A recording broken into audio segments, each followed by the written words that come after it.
Cinema City je zaista ponosan da je imao priliku ovu godinu da bude partner Omladinskom festivalu. Evo, mi smo prvi put partner i prvi put zapravo Omladinski festival se dešava u Cinema City-u.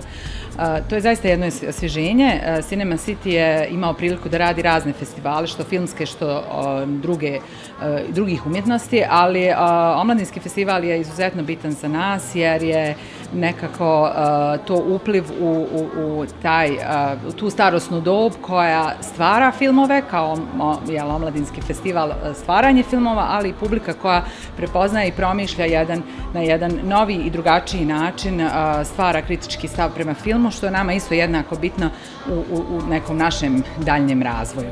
Prije svega smatram da je Omladinski filmski festival napravio jedan izvrstan posao. Omogućuje zapravo mladim autorima i oni koji će tek biti afirmirani i studentima i oni koji završavaju faks da zapravo iskuse neku priliku umrežavanje i doticaj sa profesionalcima kroz rad i prezentaciju projekata.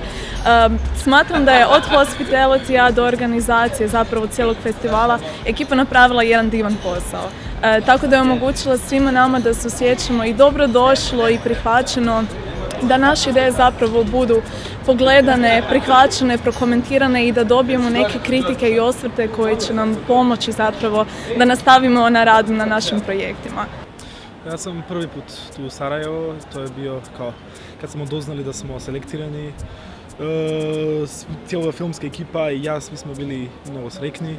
Došli smo tu i mislim da je fantastično. Nisam očekivao toliko. Grad je super, festival je super, ambijent je super. Publika je fenomenalna. Filmovi koji su selektirani, ekipu, sve je super. Prvo sam imao mnogo tremu pred pitchinga, zato što drugi koji su bili na pitchingu su postari, su poiskusni. Ali mislim da od moje strane je bio sve super, od žiri je bio sve odlično, imao sam dobre feedbacka.